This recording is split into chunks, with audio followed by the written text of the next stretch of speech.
ಶ್ರೀ ಗುರುಭ್ಯೋ ನಮಃ ಶ್ರೀ ಪರಮಗುರುಭ್ಯೋ ನಮಃ ಶ್ರೀಮದಾನಂದತೀರ್ಥ ಭಗವತ್ಪಾದಾಚಾರ್ಯ ಗುರುಭ್ಯೋ ನಮಃ ಹರಿ ಓಂ ನಾರಾಯಣಾಯ ಪರಿಪೂರ್ಣಗುಣಾರ್ಣವಾಯ ವಿಶ್ವೋದಯಸ್ಥಿತಿಲಯೋನ್ನಿಯತಿಪ್ರದಾಯ ಜ್ಞಾನಪ್ರದಾಯ ವಿಬುಧಾಸುರಸೌಖ್ಯದುಃಖಸತ್ಕಾರಣಾಯ ವಿತತಾಯ ನಮೋ ನಮಸ್ತೆ ಅಭ್ರಮಂ ಭಂಗರಹಿತಂ ಅಜಡಂ ವಿಮಲಂ ಸದಾ ಆನಂದತೀರ್ಥಮತುಲಂ ಭಜೆ ತಾಪತ್ರಯಾಪಹಂ ನೌಮಿನ್ಯಾಯಸುಧಾಧಿಕೃಜ್ಜಯಮುನೀನ್ ಶ್ರೀಪಾದರಾತ್ಸನ್ಮನೀನ್ ವ್ಯಾಸಾರ್ಯಾನ್ ವಿವಿಧಾಗಮಾಬ್ಧಿವಿಹರಾನ್ ಶ್ರೀವಾದಿರಾಜಾನಪಿ ವಂದೇ ಹಂಸವರಾನ್ ರಘೂತ್ತಮಗುರೂನ್ ವೈದಗ್ಧ್ಯವಾರಾಂ ನಿಧೀನ್ ಶ್ರೀ ಸತ್ಯವ್ರತರಾಘವೇಂದ್ರಮುನಿಪಾನ್ ಸದ್ಬೋಧಸದ್ಯಾನಪಾನ್ ಆಪಾದಮೂಲಿಪರ್ಯಂతం ಗುರೂಣಾಂ ಆಕೃತಿಂ ಸ್ಮರೇತ್ ತೇನ ವಿಘ್ನಾಃ ಪ್ರಣಶ್ಯಂತಿ ಸಿದ್ಧ್ಯಂತಿ ಚ ಮನೋರಥಾಃ ಹರಿ ಓಂ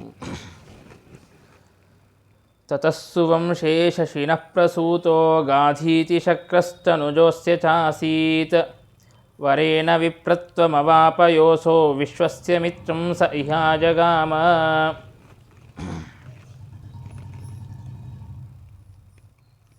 ರಾಮಚಂದ್ರದೇವರೇ ಮೊದಲಾದಂತಹ 4 ಜನ ದಶರಥರಾಜನ ಮಕ್ಕಳು ಅವರು ಪ್ರತಿದಿನವೂ ಕೂಡ ಬೆಳೆಯುತ್ತಾ ಇದ್ದಾರೆ.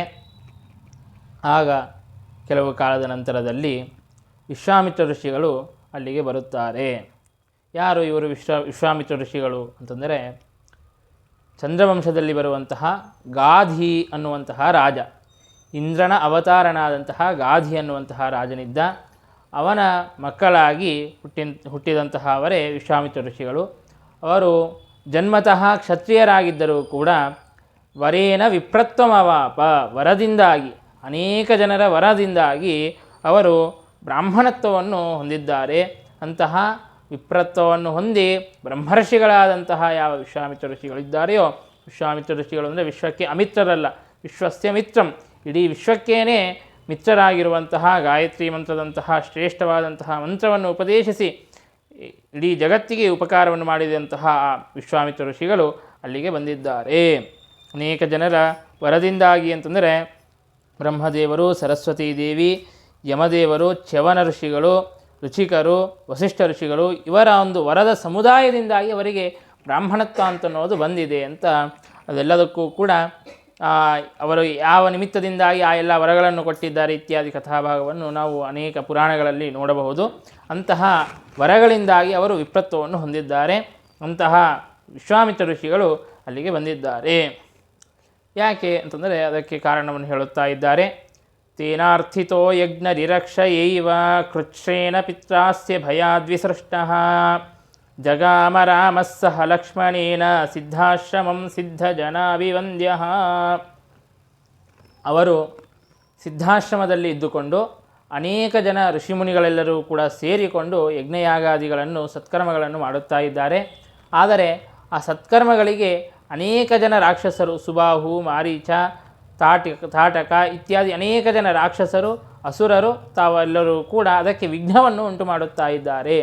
ಆ ವಿಘ್ನಗಳನ್ನು ಪರಿಹಾರ ಮಾಡುವುದಕ್ಕಾಗಿ, ಅಂತಹ ಅಸುರರ ನಿಗ್ರಹವನ್ನು ಮಾಡುವುದಕ್ಕಾಗಿ, ಆ ರಾಕ್ಷಸರ ಸಂಹಾರವನ್ನು ಮಾಡಿ ಆ ಸತ್ಕರ್ಮಗಳನ್ನೆಲ್ಲವನ್ನು ಕೂಡ ನಿರಂತರವಾಗಿ ಮಾಡೋದಕ್ಕಾಗಿ ಅಂತ ಹೇಳಿಬಿಟ್ಟು ಆ ಯಜ್ಞದ ರಕ್ಷಣೆಗಾಗಿ ಅಂತ ಯಜ್ಞೇಶನಾದಂತಹ ರಾಮಚಂದ್ರ ದೇವರನ್ನು ಕರೆದುಕೊಂಡು ಹೋಗೋದಕ್ಕಾಗಿ ಅಂತ ವಿಶ್ವಾಮಿತ್ರ ಋಷಿಗಳು ಬಂದು ತಾನು ದಶರಥ ರಾಜನಿಗೆ ಕೇಳಿದ್ದಾನೆ.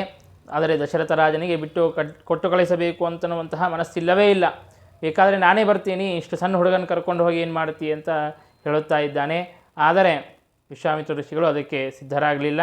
ಇಲ್ಲ, ನಿನ್ನ ಮಗನನ್ನೇ ಕೊಟ್ಟು ಕಳಿಸಬೇಕು, ಅವನೇ ಇದನ್ನು ರಕ್ಷಣೆ ಮಾಡಬಲ್ಲ ಅಂತ ಹೇಳಿಬಿಟ್ಟು, ಯಾಕಂದರೆ ರುದ್ರದೇವರು, ಬ್ರಹ್ಮದೇವರು ಅವರ ವರದಿಂದಾಗಿ ಅವಧ್ಯರಾದಂತಹ ರಾಕ್ಷಸರಿದ್ದಾರೆ, ಅವರನ್ನು ಸಂಹಾರ ಮಾಡಲು ನಿನಗೆ ಸಾಮರ್ಥ್ಯವಿಲ್ಲ. ಆದ್ದರಿಂದಾಗಿ ರಾಮಚಂದ್ರ ದೇವರೇ ಬರಬೇಕು ಎಂಬುದಾಗಿ ತಾನು ಕೇಳಿದಾಗ ಇನ್ನು ಋಷಿಗಳು ಕೇಳಿದ ಮೇಲೆ ಇಲ್ಲ ಅಂತ ಹೇಳಲಿಕ್ಕೆ ಸಾಧ್ಯವೇ ಇಲ್ಲ. ಯಾಕೆ ಅಂತಂದರೆ ಅವರು ಇಡೀ ಜಗತ್ತಿನ ಹಿತಕ್ಕಾಗಿ ಕೇಳುತ್ತಾ ಇದ್ದಾರೆ. ಮತ್ತು ಅದಷ್ಟೇ ಅಲ್ಲದೆ ಕೊಟ್ಟು ಕಳಿಸಲಿಲ್ಲ ಅಂತಂದರೆ ಎಲ್ಲಿ ಶಾಪವನ್ನು ಕೊಡುತ್ತಾರೆ ಅನ್ನುವಂತಹ ಒಂದು ಭಯವೂ ಇದೆ. ಹಾಗಾಗಿ ಅತ್ಯಂತ ಕೃಚ್ಛ್ರೇಣ, ಅತ್ಯಂತ ಕಷ್ಟದಿಂದಾಗಿ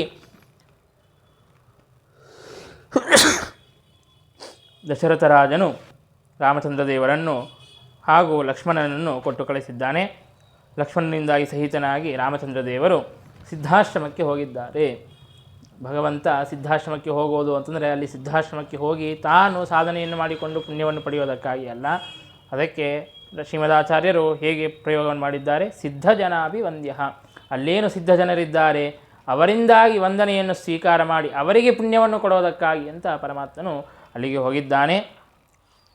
ಹೀಗೆ ಆ ಸಿದ್ಧಾಶ್ರಮಕ್ಕೆ ಹೋಗಿ ಅಲ್ಲಿರುವಂತಹ ಅನೇಕ ಜನ ರಾಕ್ಷಸರನ್ನು ಮುಂದೆ ಸಂಹಾರ ಮಾಡುವವನಿದ್ದಾನೆ. ಅನುಗ್ರಹಾರ್ಥಂ ಸ ಋಷೇರವಾಪ ಸಲಕ್ಷ್ಮಣೋಸ್ತ್ರಂ ಮುನಿತೋ ಹಿ ಕೇವಲಂ ವವಂದಿರೇ ಬ್ರಹ್ಮಮುಖಾಸುರೇಶಾಃ ತಮಸ್ತ್ರರೂಪಾಃ ಪ್ರಕಟಾಃ ಸಮೇತ್ಯ. ಆಗ ಮತ್ತೆ ಆ ಎಲ್ಲ ರಾಕ್ಷಸರನ್ನು ಸಂಹಾರ ಮಾಡಬೇಕು ಅಂತಂದರೆ ಎಲ್ಲ ಅಸ್ತ್ರಗಳು ಗೊತ್ತಿರಬೇಕು. ಆದರೆ ಇನ್ನು ಆ ಅಸ್ತ್ರವಿದ್ಯೆ ಅಂತನ್ನೋದು ಇವರು ಕಲಿತಿಲ್ಲ. ಹಾಗಾಗಿ ವಿಶ್ವಾಮಿತ್ರ ಋಷಿಗಳು ತಾವೇ ಆ ಎಲ್ಲ ಅಸ್ತ್ರಗಳನ್ನು ಅಸ್ತ್ರಗಳಲ್ಲಿ ಯಾವ ಮಂತ್ರಗಳನ್ನು ಹೇಳಿ ಆ ದೇವತೆಗಳನ್ನು ಆವಾಹನೆಯನ್ನು ಮಾಡಬೇಕೋ ಆ ಎಲ್ಲ ಮಂತ್ರಗಳನ್ನು ತಾವು ಉಪದೇಶವನ್ನು ಮಾಡುತ್ತಾ ಇದ್ದಾರೆ. ಆಗ ಪರಮಾತ್ಮ ತಾನು ಸರ್ವಜ್ಞ ಶಿಖಾಮಣಿ, ಅವನಿಗೆ ಗೊತ್ತಿಲ್ಲ ಅಂತನ್ನೋದು ಇಲ್ಲವೇ ಇಲ್ಲ. ಹಾಗಿದ್ದರೂ ಕೂಡ ಕೇವಲ ಅವರ ಮೇಲೆ ಅನುಗ್ರಹವನ್ನು ಮಾಡಬೇಕು, ವಿಶ್ವಾಮಿತ್ರ ಋಷಿಗಳ ಮೇಲೆ ಅನುಗ್ರಹವನ್ನು ಮಾಡಬೇಕು ಅಂತನ್ನೋದಕ್ಕಾಗಿ ಲಕ್ಷ್ಮಣನಿಂದಾಗಿ ಸಹಿತನಾಗಿ ಆ ಎಲ್ಲ ಅಸ್ತ್ರಗಳನ್ನು ಕೂಡ ತಾನು ಕಳೆಯುತ್ತಾ ಇದ್ದಾನೆ. ಎಲ್ಲ ಅಸ್ತ್ರಗಳನ್ನು ಕೂಡ ತಾನು ಹೊಂದಿದ್ದಾನೆ. ಕೇವಲಂ ಅನುಗ್ರಹಾರ್ಥಂ, ಕೇವಲ ಅನುಗ್ರಹಕ್ಕಾಗಿಯೇ ಪರಮಾತ್ಮನು ಆ ರೀತಿಯಾಗಿ ಅಸ್ತ್ರಗಳನ್ನು ಸ್ವೀಕಾರ ಮಾಡಿದ್ದೇ ಹೊರತು ಗೊತ್ತಿಲ್ಲ ಅಂತನ್ನೋದಕ್ಕಾಗಿ ಅಲ್ಲ. ಯಾಕೆ ಅಂತಂದರೆ ಪರಮಾತ್ಮನ ಸನ್ನಿಧಾನದಲ್ಲಿ ಆ ಮಂತ್ರಗಳ ಉಚ್ಚಾರಣೆಯನ್ನು ಮಾಡಿದರೆ ಅವರಿಗೆ ಅನಂತವಾದಂತಹ ಪುಣ್ಯ ಅಂತನ್ನೋದು ಬರುತ್ತದೆ. ಅನಂತಂ ವಿಷ್ಣು ಸನ್ನಿಧೋ ಎಂಬುದಾಗಿ ಈ ರೀತಿಯಾಗಿ ಪ್ರಮಾಣ ವಚನ ಇದ್ದದ್ದರಿಂದಾಗಿ ಆ ಸಾಕ್ಷಾತ್ತು ರಾಮಚಂದ್ರ ದೇವರ ಆ ಕಿವಿಯಲ್ಲಿ ಆ ಮಂತ್ರಗಳನ್ನು ಉಚ್ಚಾರಣೆ ಮಾಡಿದರೆ ಅನಂತವಾದಂತಹ ಪುಣ್ಯ ಅಂತನ್ನೋದವರಿಗೆ ಬರುತ್ತದೆ. ಆ ಪುಣ್ಯವನ್ನು ಅವರಿಗೆ ಕೊಡೋದಕ್ಕಾಗಿ ಅಂತ ಪರಮಾತ್ಮನು ಅವರ ಮೇಲೆ ಅನುಗ್ರಹವನ್ನು ಮಾಡೋದಕ್ಕಾಗಿ ಅಂತ ಸ್ವೀಕಾರವನ್ನು ಮಾಡಿದ್ದಾನೆ. ಹೀಗೆ ಸ್ವೀಕಾರವನ್ನು ಮಾಡಿದಾಗ ಆ ಅಸ್ತ್ರಗಳಿಂದಾಗಿ ಆ ಅಸ್ತ್ರಾಭಿಮಾನಿ ದೇವತೆಗಳನ್ನು ತತ್ಪ್ರತಿಪಾದಕವಾದಂತಹ ಮಂತ್ರಗಳಿಂದಾಗಿ ಕರೆಯಬೇಕಾದಾಗ ಆ ಎಲ್ಲ ಬ್ರಹ್ಮಾದಿ ದೇವತೆಗಳೆಲ್ಲರೂ ಕೂಡ ತಾವು ಆ ಶರೀರವನ್ನು ಧಾರಣೆ ಮಾಡಿಕೊಂಡು ಮೂರ್ತಿಮಂತರಾಗಿ ಅಲ್ಲಿ ಬಂದು ಆ ಭಗವಂತನಿಗೆ ನಮಸ್ಕಾರವನ್ನು ಮಾಡುತ್ತಾ ಇದ್ದಾರೆ. ಹಾಗೆ ಅಂದರೆ ನಿನ್ನ ಸೇವೆಗಾಗಿ ನಾವೆಲ್ಲರೂ ಕೂಡ ಸಿದ್ಧರಿದ್ದೇವೆ ಅನ್ನುವಂತಹ ರೀತಿಯಲ್ಲಿ ಅವರೆಲ್ಲರೂ ಕೂಡ ಮೂರ್ತಿಮಂತರಾಗಿ ಬಂದು ತಾವು ಅಲ್ಲಿ ಸನ್ನಿಹಿತರಾಗುತ್ತಾ ಇದ್ದಾರೆ. ಅಥೋ ಜಘಾನಾಶು ಶರೇಣ ತಾಟಕಾಂ ವರಾದ್ವಿಧಾತುಸ್ತದನನ್ಯವಧ್ಯಾಂ ರರಕ್ಷ ಯಜ್ಞಂಚ ಮುನೇರ್ನಿಹತ್ಯ ಸುಬಾಹುಮೀಶಾನ ಗಿರಾ ವಿಮೃತ್ಯುಂ. ಈ ರೀತಿಯಾಗಿ ಅಸ್ತ್ರಗಳನ್ನು ಸ್ವೀಕಾರ ಮಾಡಿದ ಮೇಲೆ ತಾಟಕ ಅನ್ನುವಂತಹ ಆ ರಾಕ್ಷಸಿಯನ್ನು ಸಂಹಾರವನ್ನು ಮಾಡಿದ್ದಾನೆ ಪರಮಾತ್ಮ. ಯಾಕೆ ಅಂತಂದರೆ ಈ ತಾಟಕೆಗೆ ಬ್ರಹ್ಮದೇವರ ವರ ಅಂತನ್ನೋದಿತ್ತು. ಹಾಗಾಗಿ ಬ್ರಹ್ಮದೇವರ ವರ ಇದ್ದದ್ದರಿಂದಾಗಿ ಒಂದಾ ಪರಮಾತ್ಮ ಸಂಹಾರ ಮಾಡಬೇಕು ಅಥವಾ ವಾಯುದೇವರ ಸಂಹಾರ ಮಾಡಬೇಕು, ಬೇರೆ ಯಾರಿಗೂ ಕೂಡ ಆ ವರವನ್ನು ಮಿಥ್ಯಾಗೊಳಿಸೋದಕ್ಕೆ ಮೃಷಾ ಮಾಡೋದಕ್ಕೆ ಸಾಧ್ಯವಿಲ್ಲ. ಹಾಗಾಗಿ ಪರಮಾತ್ಮ ತಾನೇ ಬೇರೆ ಯಾರಿಂದಲೂ ಕೂಡ ಈಕೆಯ ಸಂಹಾರ ಅಂತನ್ನೋದು ಸಾಧ್ಯವಿಲ್ಲ ಎಂಬುದಾಗಿ ತಿಳಿದು ಆ ತಾಟಕೆಯನ್ನು ತಾನು ಸಂಹಾರವನ್ನು ಮಾಡಿದ್ದಾನೆ ಪರಮಾತ್ಮ. ಹೀಗೆ ಮತ್ತೆ ಅದಷ್ಟೇ ಅಲ್ಲದೆ ಸುಬಾಹು ಅನ್ನುವಂತಹ ರಾಕ್ಷಸನನ್ನು ಕೂಡ ರುದ್ರದೇವರ ವರದಿಂದಾಗಿ ಅವಧ್ಯನಾದಂತಹ ಆ ಸುಬಾಹುವನ್ನು ಕೂಡ ಸಂಹಾರವನ್ನು ಮಾಡಿ ಆ ಯಜ್ಞವನ್ನು ರಕ್ಷಣೆ ಮಾಡಿದ್ದಾನೆ ಪರಮಾತ್ಮ.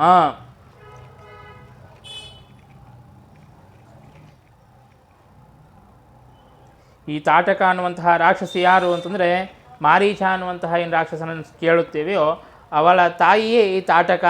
ಆ ಮಾರೀಚನಿಗೂ ಕೂಡ ಬ್ರಹ್ಮದೇವರ ವರ ಇತ್ತು, ಮತ್ತು ಈ ತಾಟಕಿಗೂ ಕೂಡ ಬ್ರಹ್ಮದೇವರ ವರ ಇತ್ತು. ಆ ಮಾರೀಚನನ್ನು ಹೀಗೆ ಸಂಹಾರ ಮಾಡೋದಿಲ್ಲ ಅನ್ನುವಂತಹ ಕಥೆಯನ್ನು ಇಲ್ಲೇ ತಿಳಿಸಿಕೊಡುತ್ತಾರೆ. ಅಂತೂ ತಾಟಕೆಯನ್ನು ಮಾರೀಚನ ತಾಯಿಯಾದಂತಹ ತಾಟಕೆಯನ್ನು ಸಂಹಾರವನ್ನು ಮಾಡಿದ್ದಾನೆ ಪರಮಾತ್ಮ. ಮತ್ತು ಮಾರೀಚನನ್ನು ಶರೇಣ ಮಾರೀಚ ಮಥಾರ್ಣವೇ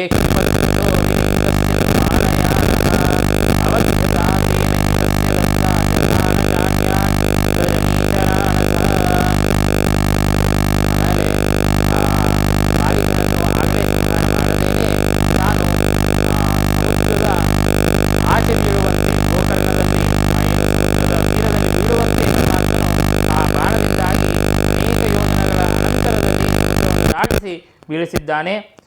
ಯಾಕೆ ಅಂತಂದರೆ ಬ್ರಹ್ಮದೇವರ ವರ ಇತ್ತು. ಅಂದರೆ ಬ್ರಹ್ಮದೇವರ ವರ ಇದ್ದರೂ ಕೂಡ ಪರಮಾತ್ಮ ವರವನ್ನು ಮಿಥ್ಯಾಗೊಳಿಸಿ ತಾನು ಸಂಹಾರ ಮಾಡಲಿಕ್ಕೆ ಅತ್ಯಂತ ಸಮರ್ಥ. ಏಕೆಂದರೆ ಹಿಂದನೇ ಕೇಳಿದ್ದೆ ಆ ಬ್ರಹ್ಮದೇವರ ವರದಿಂದಾಗಿ ಅವಧ್ಯಳಾದಂತಹ ತಾಟಕೆಯನ್ನು ಸಂಹಾರ ಮಾಡಿದ್ದಾನೆ ಅಂತ. ಹಾಗಿದ್ರೂ ಕೂಡ ಸ್ವಲ್ಪ ಬ್ರಹ್ಮದೇವರ ಮಾತಿಗೂ ಕೂಡ ಬೆಲೆ ಕೊಡೋಣ. ಯಾಕೆಂದರೆ ಎಲ್ಲ ಮಾತುಗಳನ್ನು ಕೂಡ ಎಲ್ಲ ವರಗಳನ್ನು ಕೂಡ ಮಿಥ್ಯಾಗೊಳಿಸಿಬಿಟ್ಟ, ಅದನ್ನು ಸುಳ್ಳು ಮಾಡಿಬಿಟ್ಟ ಪರಮಾತ್ಮ ಅಂತಂದರೆ ಆಮೇಲೆ ಯಾವ ಅಸುರರೂ ಕೂಡ ಈ ಒಂದು ತಪಸ್ಸಿನಲ್ಲಿ ಪ್ರವೃತ್ತರಾಗೋದೇ ಇಲ್ಲ. ಹಾಗಾಗಿ ಆ ಬ್ರಹ್ಮದೇವರ ಮಾತಿಗೂ ಕೂಡ ಸ್ವಲ್ಪ ಮಾನವನ್ನು ಕೊಡುತ್ತಾ ಪರಮಾತ್ಮನು ಕೆಲವು ಕಾಲ ಮಾನವನ್ನು ಕೊಡೋಣ ಎಂಬುದಾಗಿ ಹೇಳಿಬಿಟ್ಟು ಆ ಸಮುದ್ರದ ಆಚೆ ಬೀಳುವಂತೆ ಮಾಡಿದ್ದಾನೆ.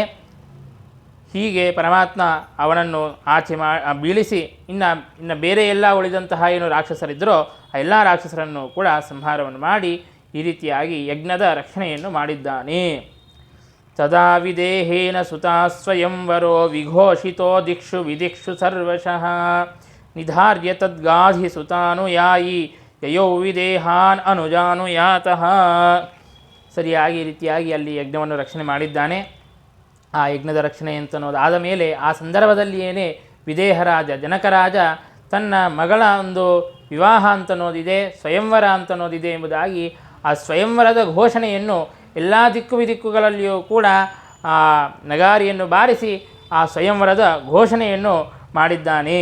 ಅದನ್ನು ವಿಶ್ವಾಮಿತ್ರ ಋಷಿಗಳು ತಿಳಿದುಕೊಂಡು ಆ ವಿಶ್ವಾಮಿತ್ರ ಋಷಿಗಳು ರಾಮ ಹಾಗೂ ಲಕ್ಷ್ಮಣನನ್ನು ಕರೆದುಕೊಂಡು ತಾವು ಆ ವಿದೇಹ ಪಟ್ಟಣಕ್ಕೆ ಮಿಥಿಲಾಪಟ್ಟಣಕ್ಕೆ ಕರೆದುಕೊಂಡು ಹೋಗುತ್ತಾ ಇದ್ದಾರೆ.